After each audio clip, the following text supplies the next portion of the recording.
তাহলে আমার কোনো দায়িত্ব থাকবে না। এটা শিক্ষকদের বিষয়। সুতরাং আমার বক্তব্য আমি কি বলেছি সেটা পরিষ্কার আপনারা বুঝতে পেরেছেন। আমরা বৃহস্পতিবার পর্যন্ত সরকারকে সময় দিলাম। এই সময়ের ভিতরে আমাদের উৎসবতা, ঈদের আগে উৎসবতা, এই উৎসবতা আমাদেরকে দিতে হবে। আমাদের চাকরি জাতীয়করণ করতে হবে। আমাদের ছাত্র আপনারা সবাই উৎসবতা পাইবেন, শিক্ষকরা পায় না, 25% পায়। আমাদের কি ঈদ নাই? এই কথা যদি আমরা বলি সেটা কি কোনো অন্যায় হবে? সেটা আমাদের জানি।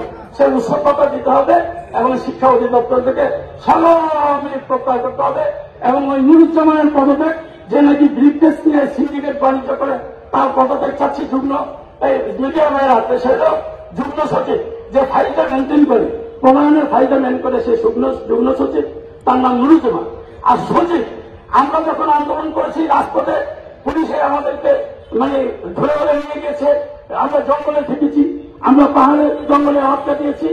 একটি দেশ করে আমি 11 দিন ছিলাম। আজকে সেই আপনার ব্যক্তিরা আজকে ছড়ি ঘুরাতে আমাদের উপরে, এটা সহ্য করা যাবে না। সুতরাং আমি আপনাদের পরিষ্কারভাবে বলতে চাই, এটা করতে আপনারা বলবেন যে সেদিনরা বিএনপি সাংগঠনিক সম্পাদক এই জন্য করে। আমি 3 দিন পরে এখানে আসিনি, আমি এসেছি শিক্ষক কর্মচারী ঐক্যজোটের চেয়ারম্যান, এই কারণে আমি এখানে এসেছি। সুতরাং আপনারা যদি অবিলম্বে এরা যদি আগামীকাল না করেন, পরবর্তী পরিণতির জন্য আপনারা দায়ী থাকবেন এবং তখন বলতে পারবেন না মানে বিএনপির নেতা দেখে এখানে আসছে। সুতরাং আমি তো রাজনীতি করতেই পারি, আমি রাজনীতি করি, আমি সেটাই করি। বিএনপি বসে থাকবে। শিক্ষকরা যখন অন্যায়ভাবে আমরা যখন রাজপথে আসতাম আমাদের দাবি নিয়ে, আমাদেরকে তখন পুলিশ পিঠে ভাই করে দিত, আওয়ামী লীগ অর্ডার দিত, তাদেরকে পিঠে ভাই করে দাও। আমরা আসতে পারিনি। এখন আমাদের সেই সুযোগ হয়েছে, আমরা আসবো।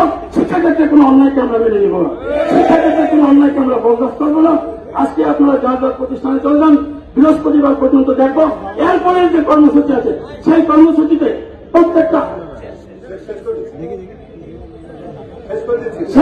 সেই কর্মসূচিতে আপনাদের সব রকমের ব্যাট মারা করা এগুলি নিষেধ করা ছিল।